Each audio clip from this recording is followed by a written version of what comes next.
Terima kasih pemirsa, Anda masih bersama kami dalam Lintas Bandung Sepekan. Pemirsa, nasib memprihatinkan terus dirasakan oleh sekolah swasta pada penerimaan peserta didik baru yang mengalami penurunan minat mulai dari tingkatan SD, SMP hingga SMA. Salah satunya seperti yang dirasakan oleh SMA Korpri Banjarmasin. Untuk itu pihak sekolah terus berbenah guna meningkatkan kepercayaan dari masyarakat. Salah satunya dengan melakukan pergantian kepala sekolah yang kini dijabat oleh Nur Hayati.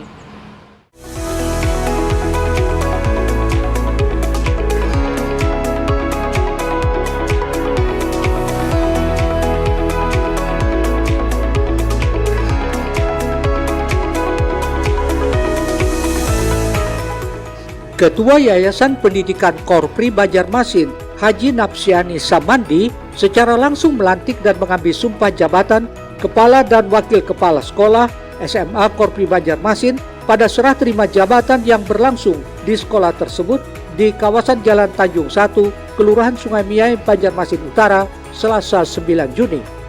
Pejabat yang dilantik sendiri diantaranya Nur Hayati menggantikan Haji Muhammad Ridwansyah sebagai kepala sekolah yang baru. Wakil Kepala Sekolah Bidang Kurikulum dan Humas dijabat Haji Junaidi Nata, kemudian Wakil Kepala Sekolah Bidang Kesiswaan dan Sarana Prasarana dijabat Muhyan Nur.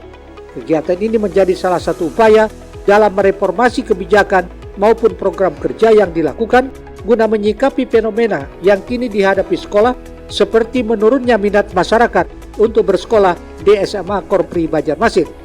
Untuk itu, Ketua Yayasan SMA Korpri Banjarmasin, Haji Napsiani Samandi berharap kepada pejabat baru bisa membawa kemajuan bagi sekolah yang telah berdiri sejak tahun 1981 tersebut, mengingat penurunan jumlah siswa baru ini terus dialami dari tahun ke tahun sebelum pandemi COVID-19.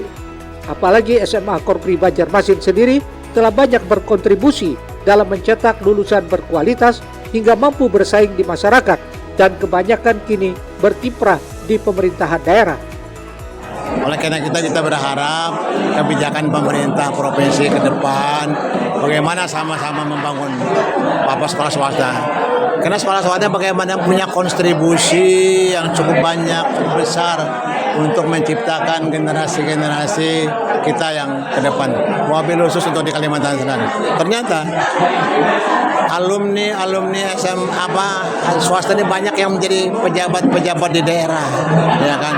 Ketika itu mereka jadi sekolah di sini, kemudian mengajar di sini, kemudian berkarir di lain lagi. Nah, inilah saya kira kita sama-sama ke depan membangun Kalimantan Selatan ini bersama-sama untuk membangun sumber daya manusia Kalimantan Selatan ke depan. Saya titip dengan teman-teman kepala SMA Korpri yang baru lakukan koordinasi, komunikasi dengan teman-teman yang lain. Sementara itu, menurut Kepala Sekolah yang mengakhiri masa jabatannya, Haji Muhammad Ridwansyah menyebut selama memimpin SMA Korpri telah banyak capaian prestasi yang diraih. Meski harus diakui sekolahnya kalah bersaing dengan sekolah negeri maupun pondok pesantren. Ya, selama menjabat di SMA Korpri alhamdulillah kesannya alhamdulillah menyenangkan, dan beberapa tahun yang lalu kita bisa bertahan, siswa kita itu 300-an lebih. Nah, seiring dengan perkembangan waktu, SMA negeri, SMK negeri menambah RKB, ruangan kelas baru, kemudian juga pesantren-pesantren banyak yang buka. Nah, sehingga persaingan untuk merekrut siswa ini akhirnya terbagi. Nah, sehingga di SMA Korpri yang berdomisili di Kecamatan Banjar Utara ini sangat banyak sekolah-sekolah SMA negeri, SMK negeri maupun swasta, sehingga pilihan-pilihan mereka itu ya banyak terfokus pada sekolah negeri, yaitu SMK negeri dan SMA negeri, dan juga banyaknya orang tua yang mempercayakan kepada pesantren untuk anak-anak mereka bisa dididik di sekolah agama. Penurunan jumlah siswa baru yang dirasakan SMA Korpri Banjarmasin kini sangat memprihatinkan. Pasalnya tahun 2023 lalu jumlah PPDB berkisar hanya 18 siswa yang kini menurun hanya 8 siswa. Erwin Yudanwari, Banjar TV.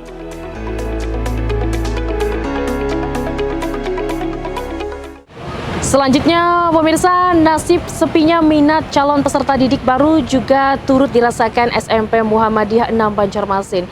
Dikarenakan buruknya sarana dan prasarana infrastruktur, pihak sekolah berharap keberadaan sekolah ini dapat lebih diperhatikan dan bisa mendapat bantuan untuk pembenahan supaya suasana ramai peserta didik baru kembali dirasakan sekolah ini. SMP Muhammadiyah 6 Banjarmasin yang berlokasi di Jalan Teluk Tiram, Banjarmasin Barat, saat ini menghadapi tantangan besar terkait kondisi infrastruktur. Banyak ruangan di sekolah ini yang sudah rusak dan tidak layak digunakan. Dari 9 ruangan yang ada, hanya 5 ruangan yang dapat dimanfaatkan, termasuk ruang kelas, perpustakaan, laboratorium, dan kantor. Kondisi ini turut berdampak pada minat masyarakat untuk mendaftarkan anak-anak mereka ke sekolah ini. Pada tahun ajaran baru ini, SMP Muhammadiyah 6 hanya mendapatkan 3 siswa baru untuk mengisi ruang kelas 7.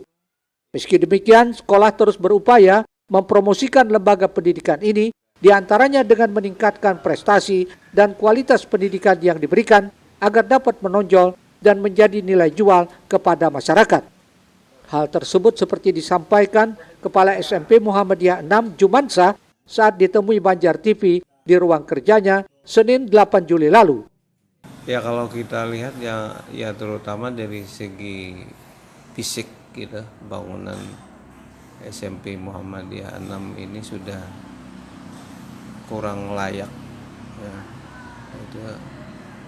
Jadi udah perlu ya direnovasi lah, karena bangunannya itu kan semi permanen bukan permanen gitu kan, ada masih kayu, karena kelamaan itu jadi udah lapuk lah bahasanya.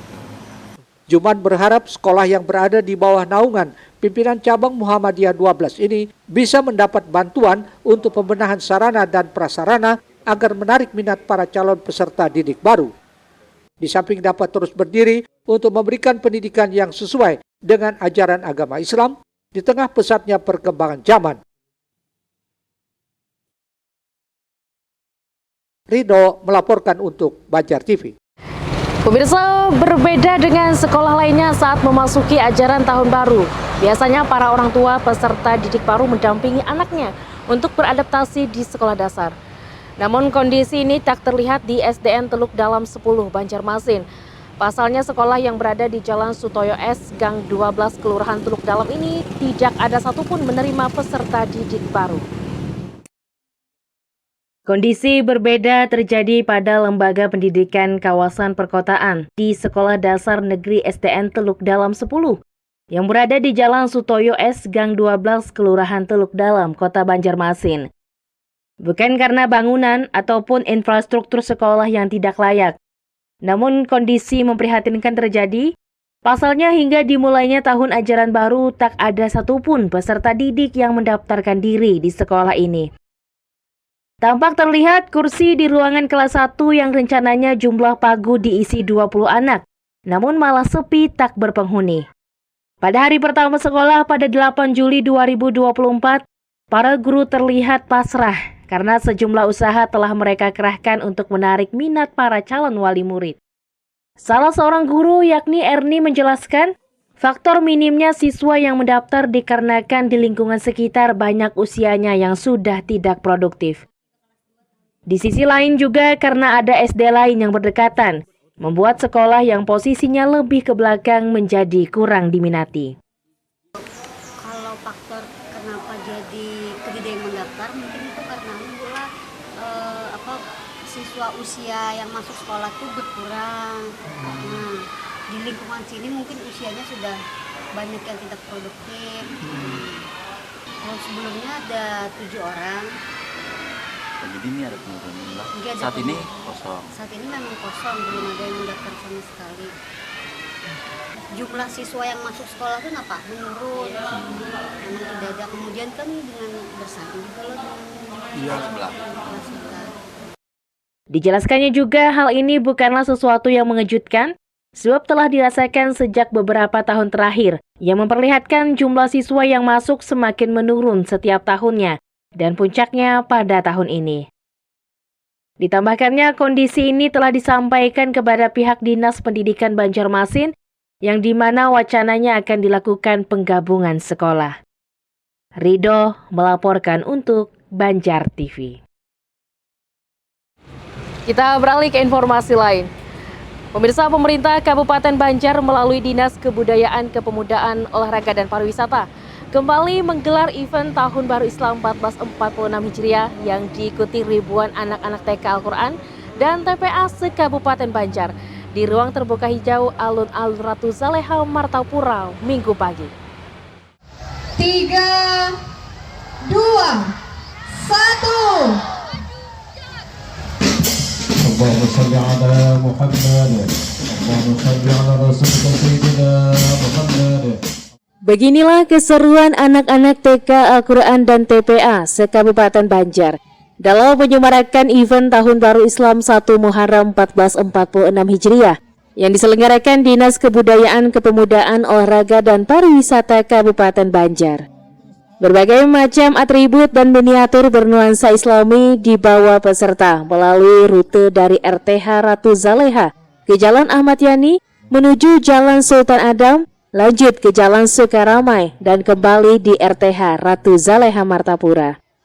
Kegiatan dibuka oleh Ketua TPPKK Banjar, Nurgita Tias, dihadiri unsur Porkopimda, Kepala SKPD, Direktur BKPRMI, Ustadz Ustazah pendamping Pawai Hijriah, santri-santriwati dan undangan lainnya. Di hadapan peserta pawai, Nurgita mengaku bahagia melihat antusiasme para santri dalam mengikuti pawai. Ia berharap melalui event tersebut dapat menumbuhkan kesadaran bagi semua yang hadir, khususnya secara dini kepada santri-santriwati tentang pentingnya melestarikan seni budaya tradisi Islam. Kawan lihat, alhamdulillah besar harapan masyarakat kita bisa menyelenggarakan event ini lebih besar, lebih banyak peserta, dan mudah-mudahan dalam kesempatan ini saya request juga sih sebagai mitra pemerintah kita bisa punya alun-alun yang lebih luas ya, agar bisa menampung peserta yang juga lebih banyak. Dan informasinya banyak sekali anak-anak TPA dan TPQ yang ingin ikut serta terlibat, namun kapasitas yang terbatas sehingga mengharuskan kami untuk membatasi sampai 4.000 peserta saja pada hari ini. Pawai Hijriah pada tahun ini, pada tahun 1446 Hijriah, saya bersyukur kita semua masih diberikan kesehatan, masih bisa ketemu lagi Tahun Baru Islam. Dan mudah-mudahan bisa dimaknai lebih dalam menyambut Tahun Baru Islam ini, bukan hanya euforia kegiatannya, tetapi rasa syukur.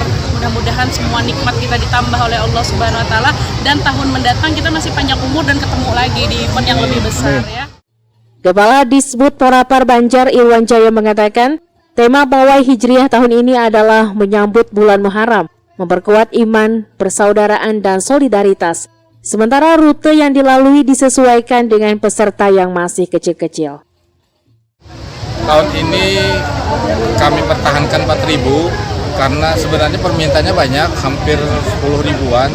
Tapi karena kapasitas daya tampung kita di tempat ini terbatas dan juga rute yang kita lalui ini jalurnya pendek, mengingat juga pertimbangan dengan anak-anak kita yang masih kecil, masih skala SD dan SMP. Kalau kita terlalu jauh, mereka takutnya kelelahan dan juga mengganggu aktivitas pejalan lalu lintas lah. Kalau dikatakan monoton, tahun ini berbeda mungkin lah. Kalau dulu kan kita di kantor bupati, tahun ini kita di RTH. Nah, jadi rutenya pun berbeda. Itu dari segi kegiatan. Tapi kalau dari properti ini kan lumayan deh. Tahun ini juga sudah banyak. Memang kategorinya yang sudah biasa disepakati oleh pengurus BKPRMI dan pengurus Al-Banjari. Mereka itu properti yang dilombakan itu memang terbatas hanya itu. Jadi kalau kita misalnya menambah inovasi, ada pantun, waktunya khawatir mungkin lebih panjang mungkin itu. Peserta pawai tahun ini berjumlah 4.000 peserta dengan 150 kafilah dan 500 pendamping. Terdiri dari anak-anak TK Al-Quran dan TPA se-Kabupaten Banjar yang terhimpun dalam 2 lembaga organisasi kepemudaan Islam, yaitu BKPRMI dan Al-Banjari. Ahmad Ramadhani, Banjar TV.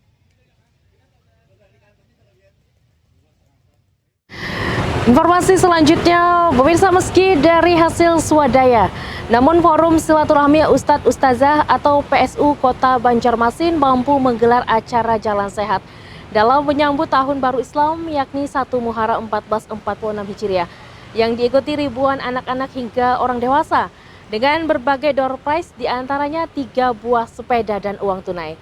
Berikut kami hadirkan informasi selengkapnya.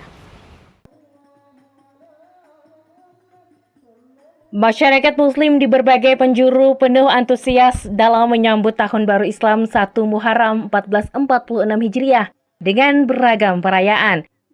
Tak terkecuali di Kota Banjarmasin, ribuan anak-anak hingga orang dewasa turut serta dalam kegiatan Jalan Sehat, menyemarakan 1 Muharram 1446 Hijriah. Kegiatan ini diselenggarakan oleh Forum Silaturahmi Ustadz Ustazah FSU, Lembaga Pengembangan Tilawatil Quran LPTQ Kota Banjarmasin, pada Minggu 7 Juli 2024. Jalan Sehat ini dimulai dari halaman Balai Kota yang dilepas oleh Wali Kota Banjarmasin Ibnu Sina, dengan melintasi berbagai rute, yakni Jalan Lampung Mangkurat, Jalan Haryono MT, Kertak Baru, dan kembali ke titik start. Dalam kesempatan tersebut, Ibnu Sina berharap semoga di Tahun Baru Islam 1 Muharram 1446 Hijriah ini, kehidupan meningkat semakin optimis. Tak hanya itu, Wali Kota Banjarmasin 2 periode ini berharap keberadaan FSU Kota Banjarmasin semakin eksis menjadi mitra pemerintah dalam pengembangan tilawatil Quran. Dan kami berharap keberadaan FSU ini semakin eksis menjadi mitra pemerintah dalam pengembangan tilawatil Quran, dan mudah-mudahan Ustadz Ustazah juga bisa bekerja dengan sebaik-baiknya. Kita berdoa semoga dijauhkan dari bala bencana dan musibah. Selamat sukses semuanya. Selamat Tahun Baru 1 Muharram 1446. Di samping itu, Dr. Ridwan Mashkur menyampaikan rasa terima kasih kepada FSU Kota Banjarmasin. Walau baru seumur jagung, mampu menyelenggarakan sebuah event yang sifatnya masif dan go publik. Pertama, kita menyampaikan terima kasih lawan FSU Kota Banjarmasin yang umurnya baru setahun jagung, mampu melakukan yang sifatnya masif dan go publik. Itu yang harus dicatat dulu. Satu. Yang kedua, ini merupakan start awal dalam rangkaian kegiatan Tahun Baru Islam 1445 Hijriah berubah menjadi 1446 Hijriah. Insya Allah di tahun 1447 Hijriah ke depan tentu akan kita evaluasi, akan kita tingkatkan dari aspek kuantitas maupun kualitas. Sementara itu, Ketua Panitia Pelaksana Jalan Sehat Tahun Baru Islam Hamdani menjelaskan dana pelaksanaan kegiatan ini dibiayai dari swadaya, bukan dari APBD, dan diharapkan tahun depan dapat lebih meriah lagi. Ya, harapannya mudah-mudahan kegiatan di tahun-tahun ke depannya, kegiatan ini tidak lagi dari swadaya. Sementara ini kami masih swadaya, dan mudah-mudahan ke depannya termasuk dari kegiatan rutin dan didukung oleh APBD Kota Banjarmasin. Selain Jalan Sehat, setiap peserta juga diberikan kupon nomor urut dan berkesempatan mendapatkan hadiah yang diundi oleh panitia. Para peserta pun rela berpanas-panasan di halaman Balai Kota, menunggu dan berharap nomor kupon di tangannya disebut panitia. Ridho melaporkan untuk Banjar TV.